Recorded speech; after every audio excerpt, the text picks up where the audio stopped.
2 రోజులు 44 దేశాలు 600 మందికి పైగా జాతీయ అంతర్జాతీయ కంపెనీల ప్రతినిధులు 1,00,000 కోట్ల పెట్టుబడుల లక్ష్యం ఎప్పుడెప్పుడా అని ఎదురుచూస్తున్న తెలంగాణ రైజింగ్ గ్లోబల్ సమ్మిట్కు సర్వం సిద్ధమైంది. 3 ట్రిలియన్ ఆర్థిక వ్యవస్థకు బాటలేసే విజన్ డాక్యుమెంట్ ఆవిష్కృతం కానుంది. కనీవిని ఎరుగని భద్రతా ఏర్పాట్లు, కళ్లు చెదిరే కార్యక్రమాలు, హైదరాబాద్ బిర్యానీతో పాటు ప్రత్యేక సాంస్కృతిక కార్యక్రమాలతో ప్రారంభమవుతోంది. నిన్నటి వరకు ఒక లెక్క, సమ్మిట్ తర్వాత మరో లెక్క. స్వయంగా సీఎం రేవంత్ చెప్పిన మాటలివి. అదే స్థాయిలో ఫ్యూచర్ సిటీ గ్లోబల్ సమ్మిట్లో విజన్ డాక్యుమెంట్ ఆవిష్కృతం కానుంది. 2 రోజులు 1,00,000 కోట్ల పెట్టుబడుల లక్ష్యం, 44 దేశాలు, 154 మంది ప్రత్యేక అతిథులు, 600 మందికి పైగా జాతీయ అంతర్జాతీయ ప్రతినిధులు. తెలంగాణ రైజింగ్ గ్లోబల్ సమ్మిట్కు సర్వం సిద్ధం. ఫ్యూచర్ సిటీలో అత్యంత అద్భుతంగా ఏర్పాట్లు, కనీవిని ఎరుగని సెక్యూరిటీ, కళ్ళు చెదిరే కార్యక్రమాలు. ఇక నుంచి ఒక లెక్క, సమ్మిట్ తర్వాత మరో లెక్క.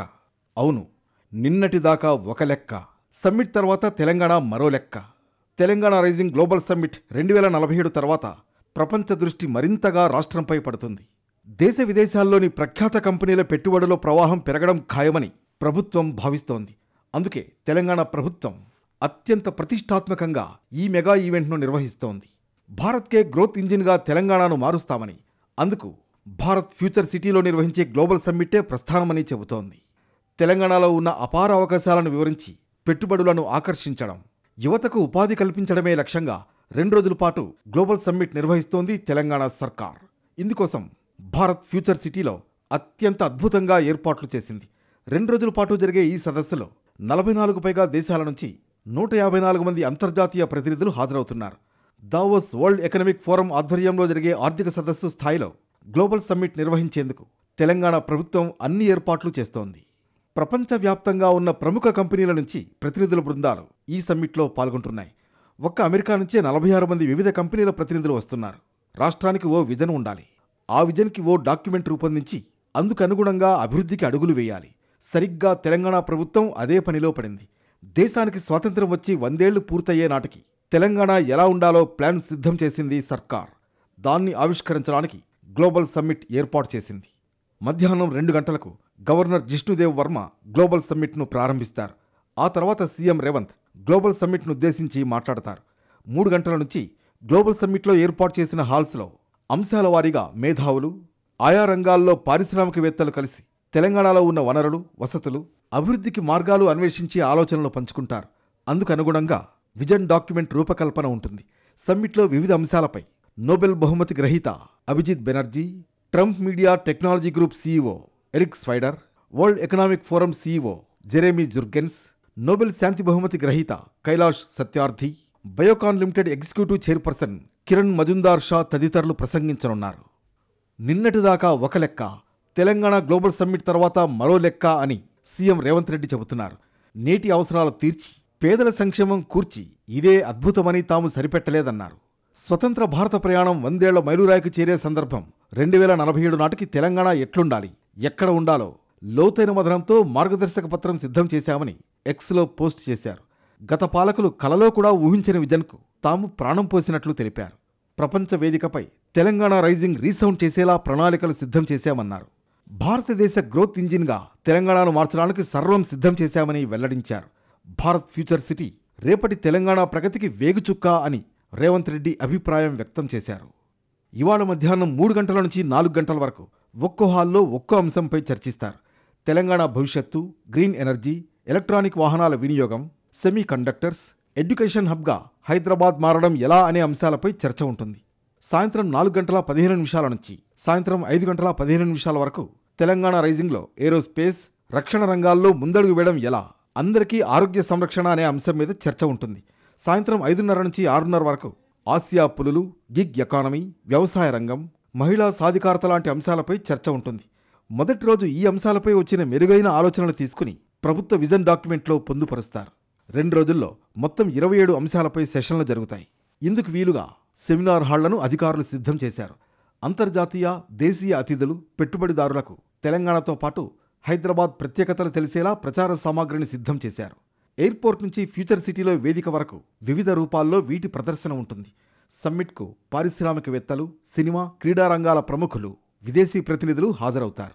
దేశ విదేశాల నుంచి విశిష్ట అతిథులు, ప్రముఖ కంపెనీల ప్రతినిధులు, తెలంగాణ ప్రభుత్వం నిర్వహిస్తున్న అత్యంత ప్రతిష్టాత్మక సదస్సు. మరి భద్రతా ఏర్పాట్లు ఏ రేంజ్లో ఉండాలి? చీమ చిటుక్కుమన్నా పట్టేసేలా కట్టుదిట్టమైన సెక్యూరిటీని ఏర్పాటు చేశారు. అంతేకాదు, అతిథులకు అదిరిపోయే హైదరాబాద్ బిర్యానీ, తెలంగాణ వంటలు, కట్టిపడేసే సాంస్కృతిక కార్యక్రమాలు కూడా అదరహో అనబోతున్నాయి. భారత్ ఫ్యూచర్ సిటీలో 2 రోజుల పాటు జరిగే అంతర్జాతీయ సదస్సుకు కనీ విని ఎరుగని రీతిలో భద్రతా ఏర్పాట్లు చేశారు. సమ్మిట్ జరిగే ప్రాంగణాన్ని ఇప్పటికే పోలీసులు పూర్తిగా తమ అధీనంలోకి తీసుకున్నారు. 6,000 మంది పోలీసులతో outer ring road exit number 14 నుంచి ప్రధాన వేదిక వరకు హై సెక్యూరిటీ ఏర్పాటు చేశారు. 6,000 మంది పోలీస్ అధికారులు ఈ బందోబస్తులో ఉన్నారు. ఈ 6,000 మంది పోలీస్ అధికారులతో పాటు మేము వేరే డిపార్ట్మెంట్స్ కోఆర్డినేట్ చేసుకుని లైక్ ఎన్ఎస్ఎస్ వాలంటీర్స్ కూడా తీసుకున్నాము, డిఫరెంట్ మా పోలీస్ యాక్టివిటీలో సపోర్ట్ ఉండడానికి. దెన్ అది వేరే దగ్గర నుంచి ఐపీఎస్ ఆఫీసర్స్ కూడా మేము ఈ బందోబస్తులో తీసుకోవడం జరిగింది. ట్రాఫిక్ ఈజ్ ఇంపార్టెంట్ ఏరియా కాబట్టి సైబరాబాద్ తర్వాత హైదరాబాద్ నుంచి కూడా ట్రాఫిక్ అఫీషియల్స్ను, ఎక్స్పర్ట్స్ను ఉన్న వాళ్ళని ట్రాఫిక్ రెగ్యులేషన్ మేనేజ్మెంట్ ఇష్యూలో వాళ్ళని కూడా బందోబస్తులో వాడుతున్నాం. గ్రేవుండ్ స్ట్రీమ్స్ కూడా ఏరియా డామినేషన్కు, ఎవాక్యుయేషన్ ప్లాన్స్కు వాడుతున్నాం. ట్రాఫిక్ అఫీషియల్స్ను డిఫరెంట్ కమిషనరేట్స్ కూడా ట్రాఫిక్ అఫీషియల్ తీసుకోవడం జరిగింది. మా రెగ్యులర్గా ఉన్నటువంటి ఏఆర్ ఫోర్స్ను డిఫరెంట్ ఏరియాస్లో గార్డింగ్ పర్పస్లో పెట్టడం జరిగింది. మరోవైపు గ్రేహౌండ్స్, ఆక్టోపస్లను సైతం రంగంలోకి దించారు. ప్రధాన ప్రాంగణాన్ని ఆక్టోపస్ ఆధీనంలోకి తీసుకుంది. అన్ని ప్రాంతాల్లో డాగ్ స్క్వాడ్తో తనిఖీలు చేస్తున్నారు. గ్లోబల్ సమ్మిట్కు హై సెక్యూరిటీ ఏర్పాటు చేశారు. డ్రోన్ కెమెరాలతో భద్రతను పెంచారు.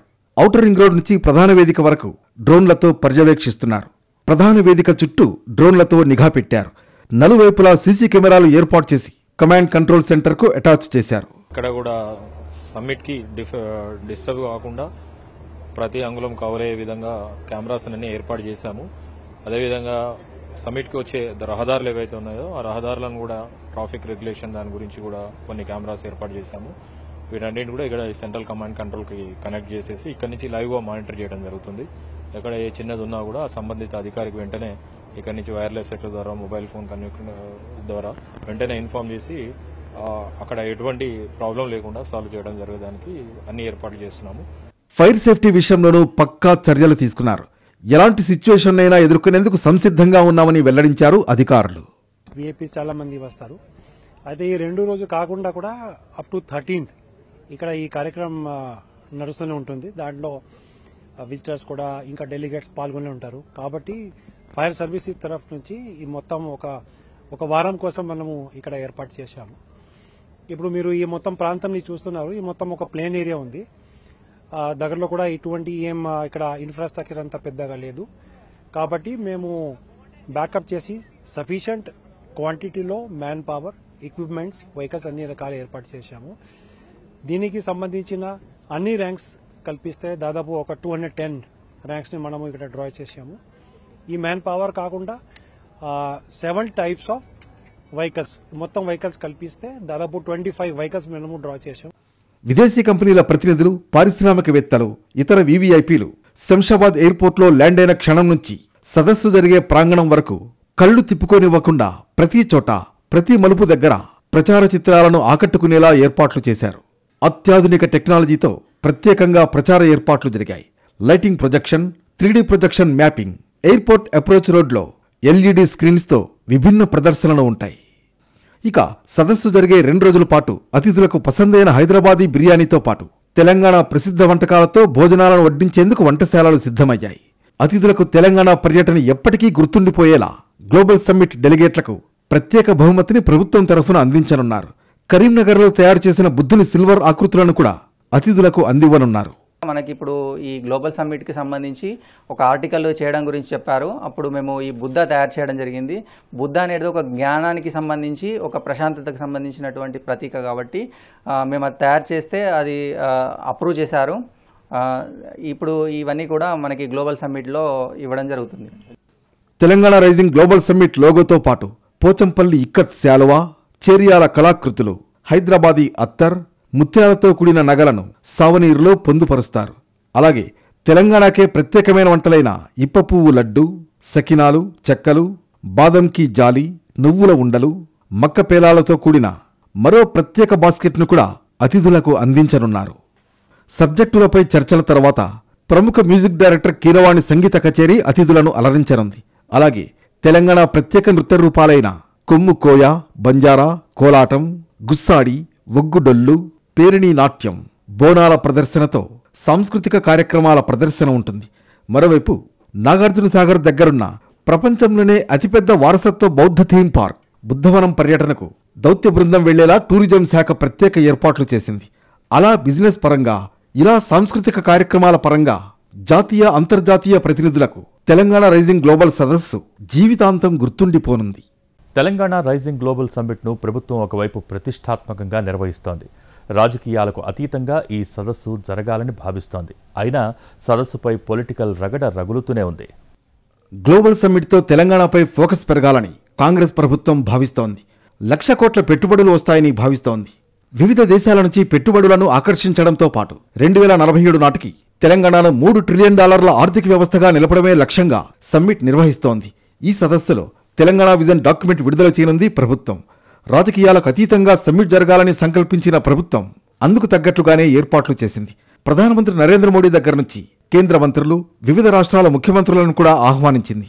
లోక్సభ ప్రతిపక్ష నేత రాహుల్ గాంధీ, రాజ్యసభలో ప్రతిపక్ష నేత మల్లికార్జున ఖర్గేలను కూడా ప్రత్యేకంగా ఆహ్వానించింది. ప్రభుత్వ ఫోకస్ మొత్తం సమ్మిట్ సక్సెస్ మీదే ఉంది. ఈ సమ్మిట్ రాష్ట్రాభివృద్ధికి దిక్సూచి కావాలని సర్కార్ ప్లాన్ చేసింది. రాజకీయాలు చేయకుండా అన్ని పార్టీలకు ప్రత్యేకంగా ఆహ్వానాలు పంపింది. అయినప్పటికీ సమ్మిట్పై రాజకీయ విమర్శలు మాత్రం ఆగలేదు. ఈ సమ్మిట్ గురించి చెప్పినప్పుడు మేము ఎవరెవరైతే ఆహ్వానించాం అందరూ కూడా గుడ్ విషెస్ అందించారు. చాలా మంచి కార్యక్రమం చేస్తూ ఉన్నారు. It is good for the growth of the state. We appreciate you. Our support will be there for this అని అందరూ చెప్పారు. ప్రధానమంత్రి గారు చెప్పారు, మల్లికార్జున ఖర్గే గారు చెప్పారు, రాహుల్ గాంధీ గారు చెప్పారు, సోనియా గాంధీ గారు చెప్పారు, అందరూ కేంద్ర మంత్రులు చెప్పారు. వివిధ రాష్ట్రాల ముఖ్యమంత్రులు కలిసినప్పుడు కూడా వారందరూ ఆశీస్సులు అందించారు. ప్రధాన ప్రతిపక్షమైన బీఆర్ఎస్ నుంచి సమ్మిట్పై ఎలాంటి వ్యతిరేకత కనిపించడం లేదు. కానీ బీజేపీ మాత్రం చెలరేగిపోతోంది. గ్లోబల్ సమ్మిట్పై బీజేపీ నేతలు సెటైర్లు వేస్తున్నారు. ప్రజల్ని తప్పుదోవ పట్టించేందుకు తెలంగాణ రైజింగ్ గ్లోబల్ సమ్మిట్ అంటూ ముఖ్యమంత్రి రేవంత్ రెడ్డి హడావుడి చేస్తున్నారని బీజేపీ ఎంపీ లక్ష్మణ్ ఆరోపించారు. దృష్టి మరల్చడం రేవంత్ రెడ్డికి వెన్నతో పెట్టిన విద్య అన్నారు. తెలంగాణ దేంట్లో రైజింగ్లో ఉందో చెప్పాలని నిలదీశారు. గన్ కల్చర్లో, అవినీతిలో, డ్రగ్స్ కల్చర్లో తెలంగాణ రైజింగ్ అని ఆరోపించారు. తెలంగాణ రైజింగ్ కాదు, సింకింగ్ అంటూ కామెంట్స్ చేశారు. గ్లోబల్ సమ్మిట్కు బీజేపీ నేతలకు కూడా ఆహ్వానాలు అందాయి. రాష్ట్రం నుంచి ప్రాతినిధ్యం వహిస్తున్న బీజేపీ ఎంపీలకు స్పెషల్ డిన్నర్ కూడా ఏర్పాటు చేశారు సీఎం రేవంత్ రెడ్డి. అయినప్పటికీ బీజేపీ నేతలు సమ్మిట్ను గిమ్మిక్ అని కొట్టిపారేస్తున్నారు. రాజకీయాలకు అతీతంగా జరగాలనుకున్న సదస్సుకు రాజకీయ రంగు పులుముతున్నారు. అధికార కాంగ్రెస్ ఇలాంటి కామెంట్లకు స్ట్రాంగ్గా కౌంటర్ ఇస్తోంది.